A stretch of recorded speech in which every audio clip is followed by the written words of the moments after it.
Hello students, welcome to Time Classes.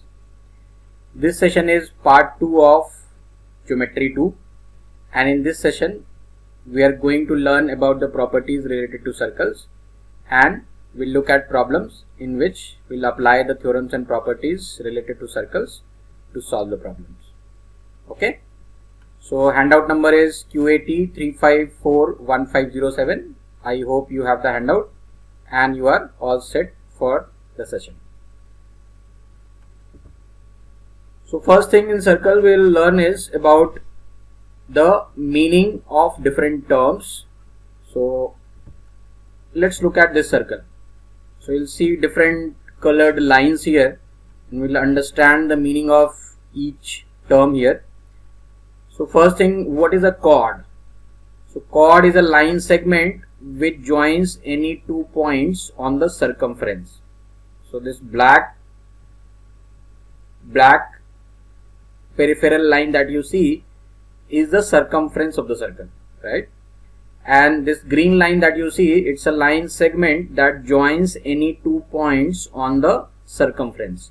So this green line is a chord. So can I say this orange line is also a chord, because this is also a line that joins 2 points on the circumference.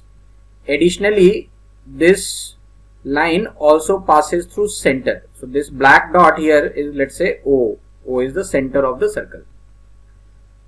So this orange line is also a chord, but since it passes through the center, this is known as diameter. Okay, so we can say diameter is also a chord, and to be more precise, diameter is the longest chord in a circle. Okay, and needless to say, I'm sure you remember that radius is nothing but half of diameter. So this violet line that you see is the radius. So radius is a line which joins the center to any point on the circumference. Okay, and radius is always half of the diameter. This I'm sure you know. Now what is a secant? Look at this blue line here. This is a secant. So secant is a line which cuts the circle at 2 points and it also extends outside the circle. So difference between chord and secant will be that secant is a line that cuts the circle at 2 points and it extends beyond the circumference of the circle, whereas chord is a line segment that joins any 2 points on the circumference. Okay, now you will see another line, this red line, which is a tangent. Okay, what is a tangent? So now tangent is a line which touches the circle. Tangent is a line which only touches the circle at some point. So this is the point where the tangent touches the circle, and this point is known as point of contact of the tangent with the circle. So we call this as point of contact, or we can also call it as point of tangency. So the point where the tangent touches the circle is known as point of contact or point of tangency. Okay. So as against secant, tangent is a line which touches the circle at 1 point. And what was secant? Secant is a line that cuts the circle at 2 points. Fine. I hope the difference is clear to you. Okay, moving on further. Now let's look at these two figures. So if you notice, this orange line is a chord from here to here. This is a chord. So whenever you draw a chord in a circle, it will divide the entire area of the circle in 2 parts. So this part that you see is the bigger part. So this is known as major segment. Okay, this gray part is known as the major segment, and this pink part is known as the minor segment. So whenever you draw a chord, you will get a bigger area and a smaller area in the circle. So the bigger area is known as major segment, the smaller area is known as minor segment. If the chord is the diameter itself, then the diameter will divide the entire circle into 2 equal parts. Then there is no distinction between the major segment and minor segment. Okay. Now one more thing you will notice here, that this curved part, this curved line from here to here, this is known as arc. So arc is a part of the circumference. Okay, arc is a part of the circumference. So this is a smaller arc, so this is known as minor arc, and this blue part the blue curved line from here to here, this is the longer arc and it is known as major arc. Okay, so we have a chord, we have major segment, minor segment, major arc, minor arc. Look at this figure. In this case, you see that from here to here, this line is radius, and from here to here, this line is again radius. And this portion, this is known as a sector. So understand the difference between a segment and a sector carefully. So segment is a portion of the circle which has the boundary as a chord and an arc. Okay, so for a segment the boundary is a chord and an arc, but for a sector the boundary is 2 radii. So for an arc the boundary is 2 radii and 1 arc. Okay, so this shaded part which is shaded by red lines, this is known as sector. Fine. Now what is the area of a circle? Formula is pi r square. R is the radius of the circle. And what is circumference? Circumference is 2 pi r. Okay, circumference is 2 pi r. Now what is the area of sector of a circle? So if this is the sector, and let's say this angle, central angle here is theta. Let us say central angle here is theta. So the area of this entire sector, the shaded portion, will be theta by 360 into pi r square. Theta by 360 into pi r square, where theta is the angle of the sector in degrees and r is the radius of the circle.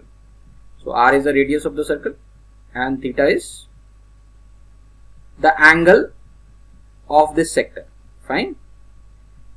You can also find the length of this arc from here to here. So let us say the length of arc is L.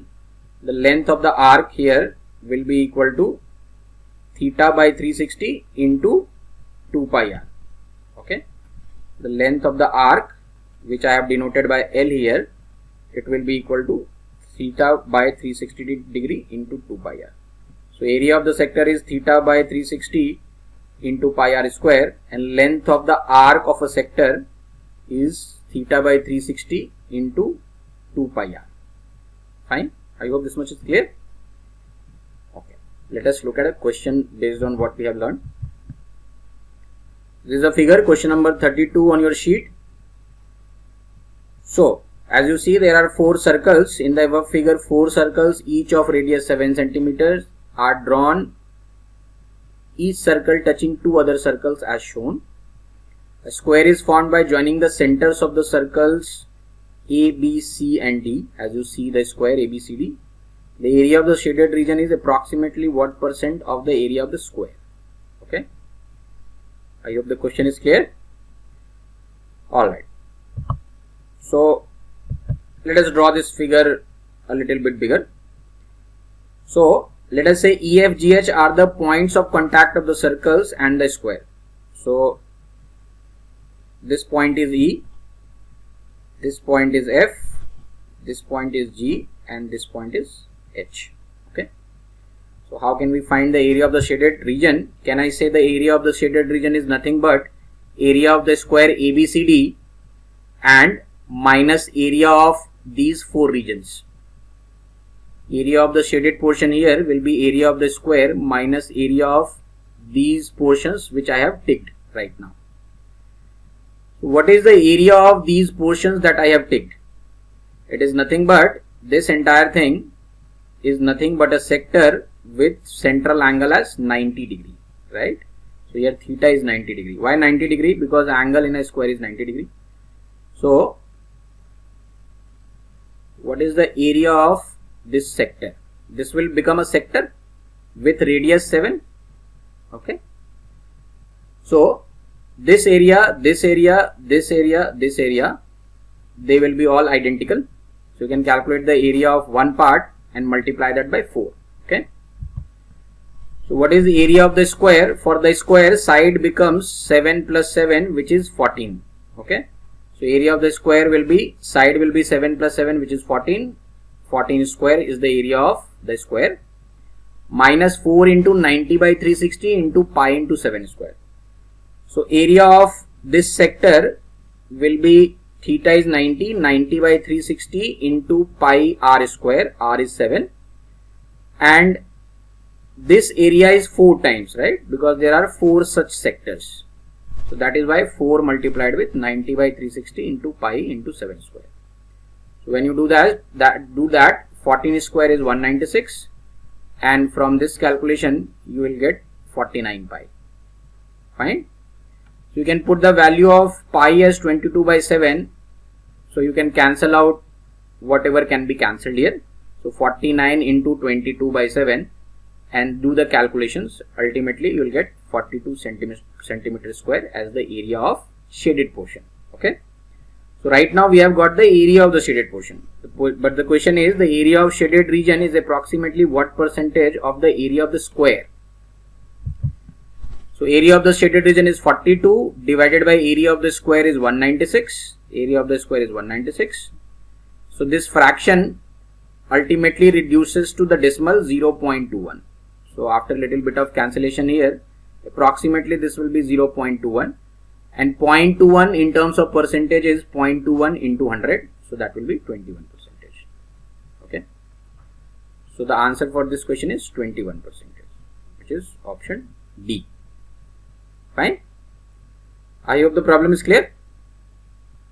So we have a circle here, and as you see, this is an external point P.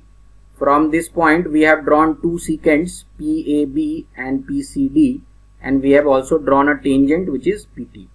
Fine. So in this figure, PAB and PCD are two secants. Fine. If that is the case, then this property will hold true. PA into PB will be equal to PC into PD. Okay. PA into PB will be equal to PC into PD. Fine. Now remember, you have to be careful. It is PA into PB. It's not PA into AB. Fine. Notice it carefully. It is PA into PB is equal to PC into PD. It's not PA into AB is equal to PC into CD. Fine. Okay. Let's look at this figure. Here we have two chords AB and CD, and this is their point of intersection P. Here also the same property will hold true. In this figure also, PA into PB will be equal to PC into PD. So what you can observe here is, in this figure, you can also relate it in this term, that AB and CD are chords which intersect outside the circle at point P. And in this figure, AB and CD are chords which intersect inside the circle at point P. So in either of these two situations, PA into PB will be equal to PC into PD. Alright. Now let's look at the relationship with the tangent PT. So PAB and PCD are secants. So now this property is true for this figure. PAB and PCD are secants, and PT is a tangent to the circle at point 2 T. So T is the point of contact here. So if that is the case, then we have already seen that PA into PB will be equal to PC into PD, and that will also be equal to PT square. So in that case, this relationship will hold true. So PA into PB will be equal to PT square. PC into PD, that will also be equal to PT square. Okay. I hope the property is clear. Let us look at a problem based on this.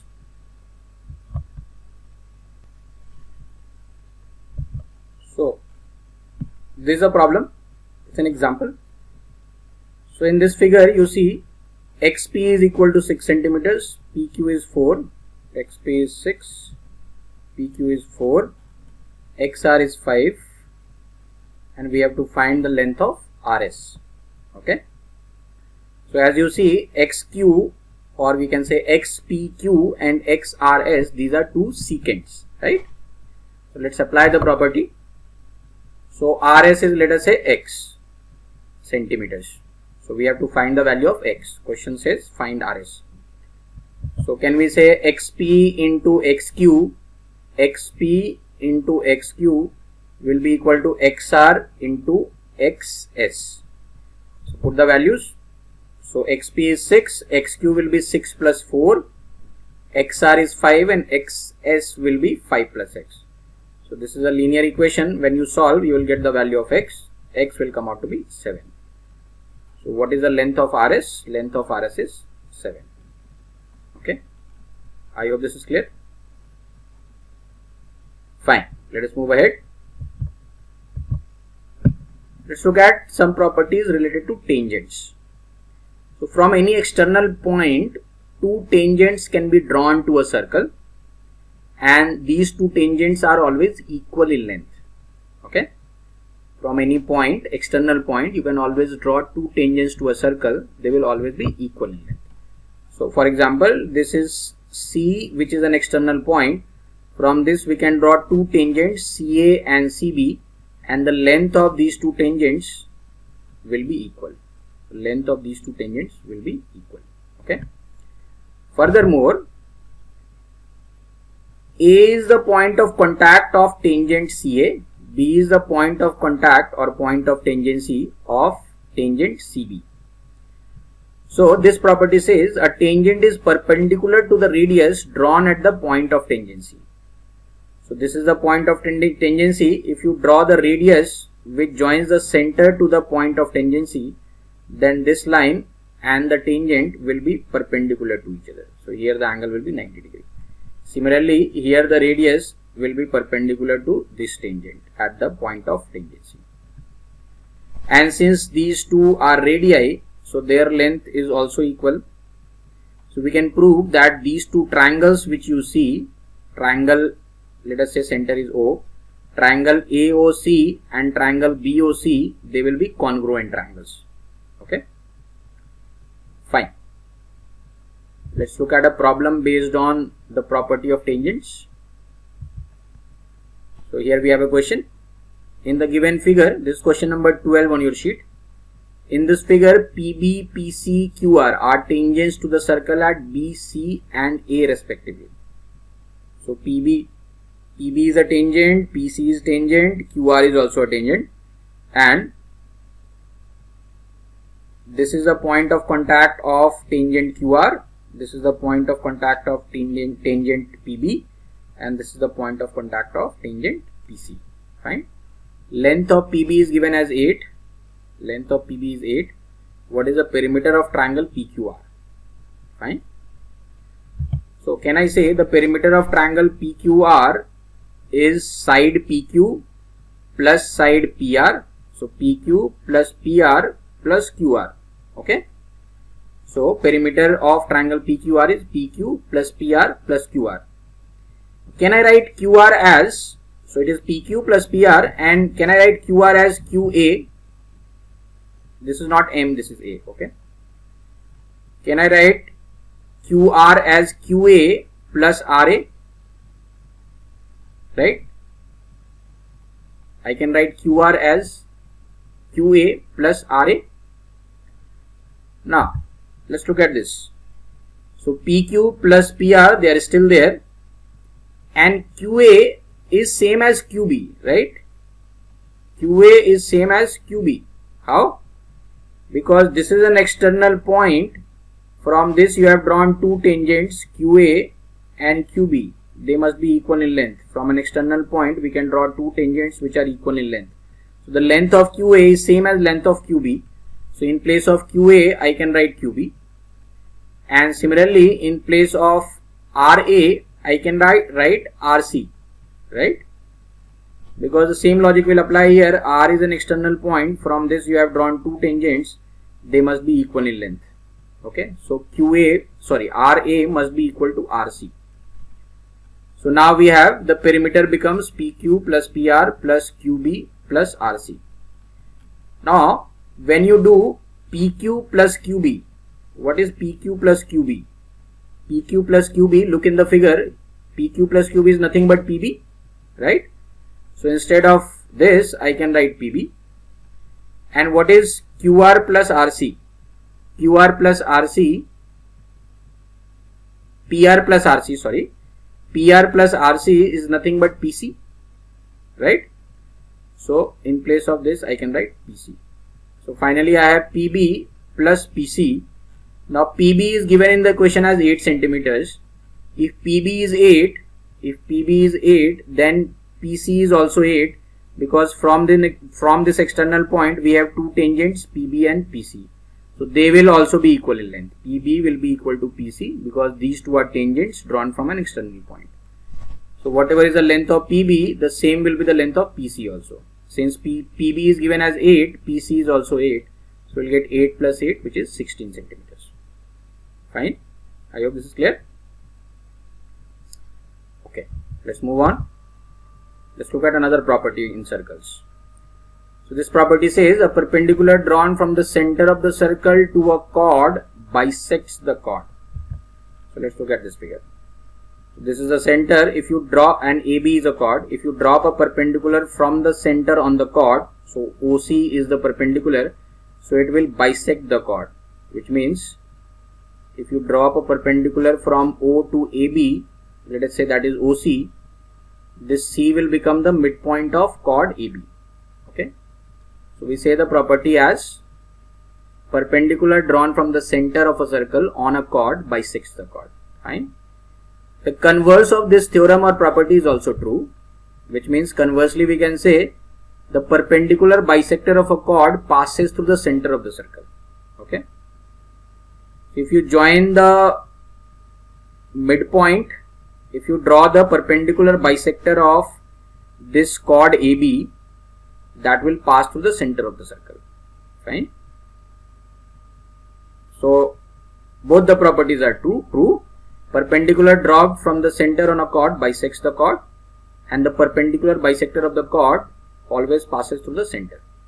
Fine. Another property related to chords. Two chords that are equal in length will be equidistant from the center. So let's say here we have chords AB and CD. If the length of AB and CD they are equal, then their distances from the center that will also be equal. So if AB is equal to CD, then OM will also be equal to ON. Fine. And the converse of this property is also true, which means if we see that two chords are equidistant from the center, then the length of the chords must be equal. Okay. So if OM is equal to ON, then AB must be equal to CD. That is the converse. Fine. So if AB and CD they are equal chords, then their distance from the center OM and ON they will also be equal. And conversely, if OM and ON are equal, then length of AB and CD that also must be equal. Okay. Third property. Equal chords subtend equal angles at the center. And here also the converse is true. So if you look at this figure, AB and CD are equal chords. So the center that they subtend at the center, the angle that they subtend at the center, will also be equal. Okay. And here also the converse is true, which means if two chords subtend equal angles at the center, then the length of the two chords must be equal. Fine. Okay. Let's look at a problem here. So we have a circle of radius 30 centimeters. Find the distance between two parallel chords of length 36 centimeter and 48 centimeter. Okay. So there are two parallel chords. Their lengths are given. Radius is 30 centimeter. We have to find the distance between these two parallel chords. When we say distance between parallel chords, it means the perpendicular distance. Okay. So now these two parallel chords can be either on the same side of the center or on either side of the center. Okay. So let's look at case 1. The chords are on the same side of the center. Let us first look at case 1, that chords are on the same side of the center. So let's look at this figure. So here this O is the center and we have drawn a semicircle here. O is the center and these are the chords AB and CD. So these are parallel chords. So in this case they are on the same side of the center. It is also possible that one chord is above the center and the other chord is below the center. That is also a possibility. That will be case number 2. Fine. Okay. This E is the midpoint of chord AB and F is the midpoint of chord CD. And let us say the length of chord AB is 36 and length of chord CD is 48. Okay. So length of AB is 36, length of CD is 48.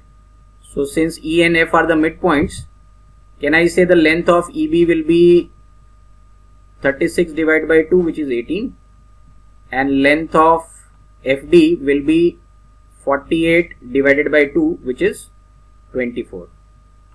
Okay. So the length of EB is 18, the length of FD is 24. Now let's join this distance. So let us draw a perpendicular line from here to here. Okay. So this line is perpendicular to both of this. Fine. So because this line passes through the centers of both the chords and it joins the center of the circle, it will be perpendicular to both the chords. Fine. And the distance between these two chords is nothing but EF, the length of EF, which can be calculated as length of OE minus length of OF. Okay. So distance between the two chords is EF, which can be calculated like this. Fine. Alright. So let's look at the next part. So what you do next is join this point, the center, to D, and also join the center to B. Okay. So when you do that, we have two right angle triangles. So one triangle is triangle EOB and another triangle is triangle FOD. So these are two right angle triangles. So we already know the radius. This is radius, which is 30. OD is radius, which is 30. 24 is the length of FD. And OB is also radius. So that also must be 30. So in both these right angle triangles, we already know two sides in each of the triangle. So by using Pythagoras theorem, we can find the missing side in both the triangles. So the length of OE will be equal to this, and the length of OF will be equal to this. So this we are using Pythagoras theorem. Okay. So we know the length of OB, it is 30 and EB is 18. Similarly OD is 30 and FD is 24. So we can use Pythagoras theorem and find this out. So this will come out to be 24 and this will come out to be 18. Okay. And 24 minus 18 is 6 centimeters. So distance between the two parallel chords is 6 centimeters. Fine.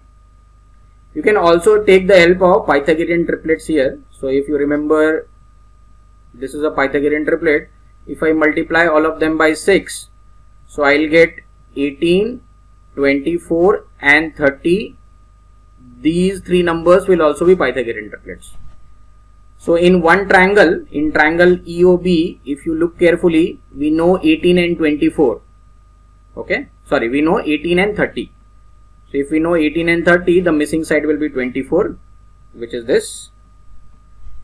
And in triangle FOD, in this triangle, what we know is, we know about 30 and 24. Okay. So in that case, the missing side will be 18, which is this. So by using Pythagorean triplet, I don't have to calculate this part. I can easily get my missing side. Fine. So in this case, this is case number 1. In this case, the distance between the two parallel chords must be 6 centimeters. Now, without going to investigate case number 2, can I simply say among the option this is the answer? The other options cannot be the answer, right? Because the distance between the parallel chords is 6 centimeters and I see 6 in only option B. So my correct answer is option B.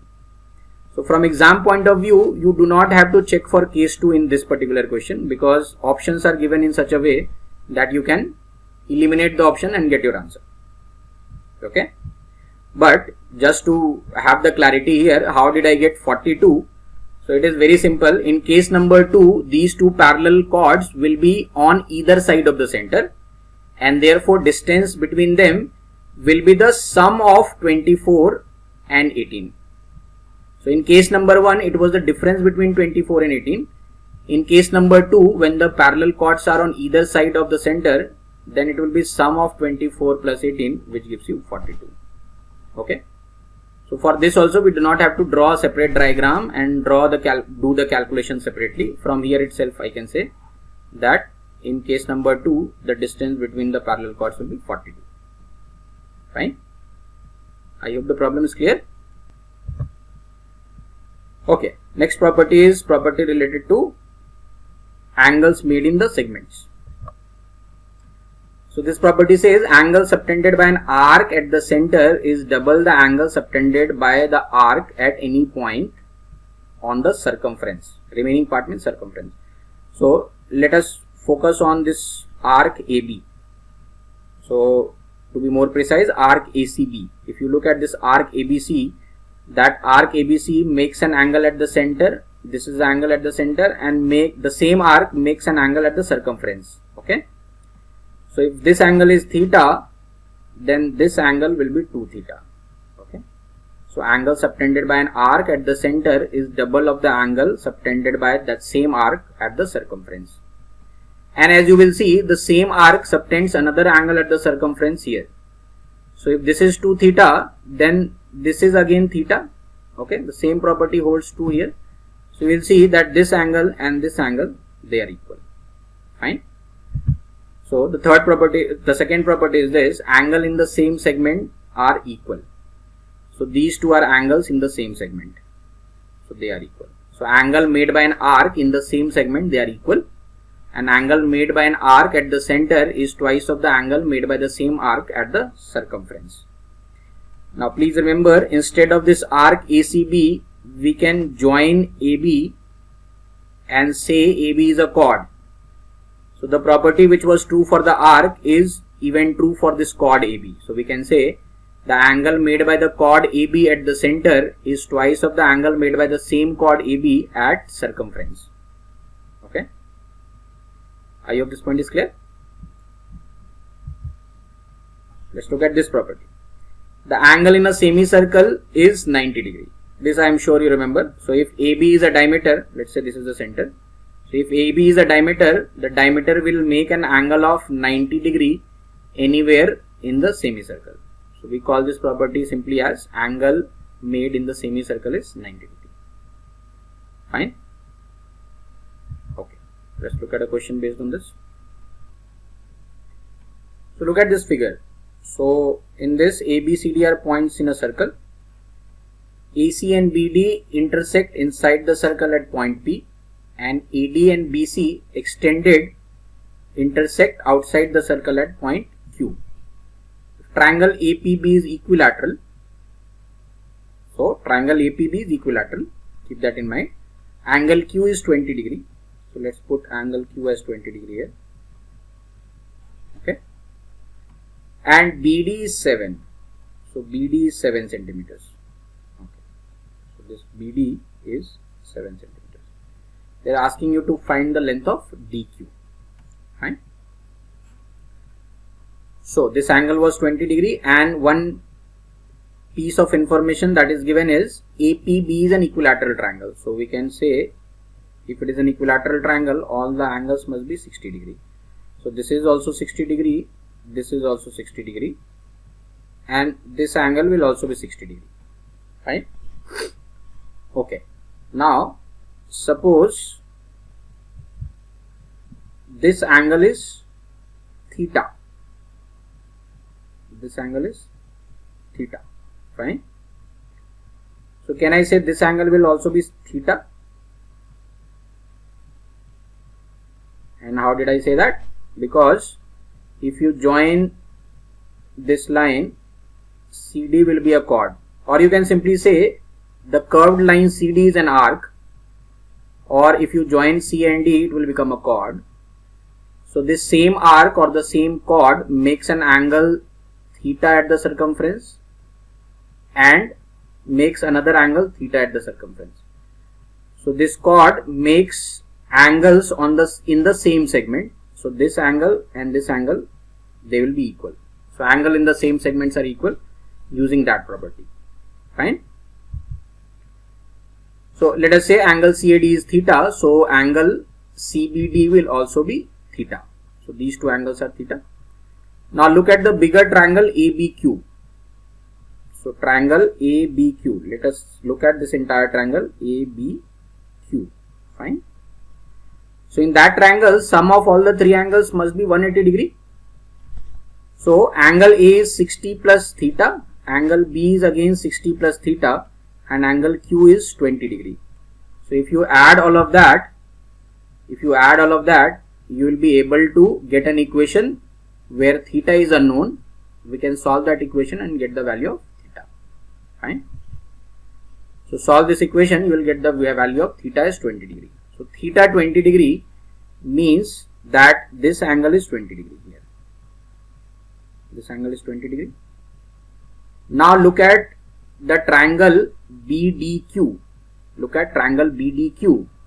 In triangle BDQ, these two angles are 20 degree and 20 degree each. So in this triangle, two angles are equal. It means it is an isosceles triangle. So two sides will also be equal. Which are the two sides which will be equal? BD will be equal to DQ. Okay. Triangle BDQ is isosceles where BD will be equal to DQ. And BD was already given in the question. Right? BD was already given in the question. So if BD is 7, then DQ also must be 7. Okay. So DQ is also 7 centimeters. So we have got our answer. Answer is none of these, because answer is actually 7 centimeters. Okay. I hope it is clear. Alright. Let's look at another question here. So this is question number 21 on your sheet. So in this we have CD as the diameter. So CD is the diameter. Angle ACD equal to 40 degree. Okay. We have to find the value of angle BCA plus BAC. Angle BCA plus BAC. Let's make a bigger figure here and we'll represent whatever is given here. So CD is the diameter. Let us say this is somewhere the center. Fine. Angle ACD is 40 degree. ACD is 40 degree means this angle is 40 degree. Okay. And we have to find the sum of angle BCA. BCA is this angle, this one, and angle BAC, which is this one. So we have to find the sum of these two angles. Fine. Now since CD is the diameter, can I say angle CAD will be 90 degree? Angle in a semicircle is 90 degree. So this angle will be 90 degree. Fine. So angle ADC, triangle ADC, what will be this angle? This angle will be 180 minus 90 plus 40. Okay. So 90 plus 40 is what? 130. And 180 minus 130 is 50 degrees. So this angle is 50 degrees, isn't it? So angle ADC is 50 degrees. Fine. Next thing, can I say angle ABC, which is this angle? This will be 180 minus angle ADC. Why is that so? Because these are opposite angles of a cyclic quadrilateral. Now remember, we have discussed in quadrilateral, there is a special type of quadrilateral which is known as cyclic quadrilateral. So look carefully at the quadrilateral ABCD. All the four vertices lie on the circumference of a circle. So it's a cyclic quadrilateral in which opposite angles are supplementary. So if this angle is 50 degree, then this angle must be 180 minus 50, which is 130 degrees. Okay, that is what we have here. Here angle ADC is 50 degrees. Fine. So what should be the sum of these two angles which I have marked? This angle and this angle. So you can see, now focus on triangle ABC. Focus on triangle ABC. In triangle ABC, sum of all the three angles will be 180 degrees. If one angle is 130 degree, then the sum of other two angles must be 180 minus 130, which is 50 degrees. Okay. So the answer is finally 50 degrees. Angle BCA plus angle BAC, these two angles, the sum of these two angles must be 180 minus this angle 130 degree, which will give you 50 degrees. So this is our answer. Fine. Okay. Now let's look at a property which is known as alternate segment theorem. This property has a name to it, alternate segment theorem. What this theorem says is, look at this figure. So we have a tangent here, and this is the point of contact, and we have a chord here. So the name is written chord. So this line is a chord. Okay. So this chord makes an angle theta with the tangent. Okay. This chord makes an angle theta with the tangent, and whenever you draw a chord, then we have something known as major segment and minor segment. So this angle theta made by the chord with the tangent is in the minor segment, lies in the minor segment. So this angle will be equal to an angle made by the same chord in the major segment. So which is this angle. So this angle will also be theta. So the property says angle made by a chord with the tangent in any segment, in this case it is minor segment, will be equal to an angle made by the same chord in the alternate segment. So in this case the alternate segment is the major segment. Okay. So if the chord makes an angle theta with the tangent in the minor segment, it will be equal to an angle made by the same chord in the major segment, and vice versa. Okay. So this is known as alternate segment theorem. So that is the definition of this theorem. The angle between a tangent and a chord through the point of contact is equal to the angle made by the chord in the alternate segment. Fine. Okay. Let's look at a problem based on this. This is a given figure. AB is a chord of the circle with center O. This is the center. BT is a tangent. As you will see here, BT is a tangent. Find the value of x plus y plus z. So x, y, z are three angles. We have to find their sum. Okay. Fine. Now let's look at x will be equal to 36 degrees. And how is it 36 degrees? Because of alternate segment theorem. So let's observe here. BT is a tangent. Okay. And this BP is a chord. B is a point of contact. So this chord BP makes an angle x with the tangent BT, right? Chord BP makes an angle x with the tangent BT. So this angle must be equal to an angle made by the same chord BP in the other segment. So if you notice carefully, this angle x is made by the chord with the tangent in the minor segment. This is minor segment. That should be equal to an angle made by the same chord in the major segment. So this is where the angle is made by the chord in the major segment. So this is 36 degrees. So this x also must be 36 degrees because of alternate segment theorem. So x is 36 degrees. We have got the value of x. Now let's deal with y and z. Next, can we say angle BOP? BOP is this angle. This angle must be twice of 36 degrees. So this will be 72 degrees. How come? BP is a chord. The angle made by a chord at the center will be twice of the angle made by the same chord at the circumference. So chord BP makes an angle 36 degrees at the circumference. So chord BP will make an angle of 36 into 2, 72 degrees at the center. Fine.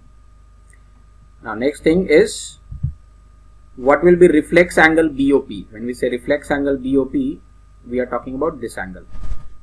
So angle around a point is 360 degree. That we already know. So what is reflex angle BOP? It is 360 minus 72 degrees, which is equal to 288 degrees. Okay. So reflex angle BOP will be 288 degrees. Now observe carefully. Can I say ABOP? ABOP is a quadrilateral, right? Because it has 4 sides.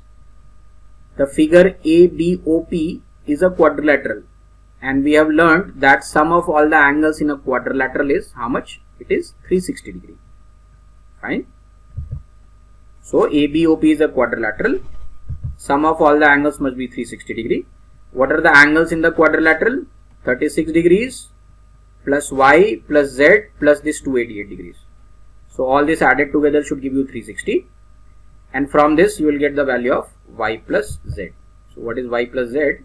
After solving the above equation, you will get 36 degrees. So Y plus Z is 36 degrees and X was already 36 degrees, which we had calculated initially. So what is X plus Y plus Z? X is 36 and Y plus Z is another 36. So 36 plus 36, that is 72 degrees. So X plus Y plus Z is 72 degrees. Alright. Fine. So we have done all the theory part, all the properties and theorems related to quadrilaterals and circles. So rest of the questions in the handout will be your homework. Try to solve the remaining questions. First of all, revise all the theorems and properties that we have discussed in geometry, and then try the remaining questions, and you can also try the questions in the exercises. Fine. Alright. Thank you so much.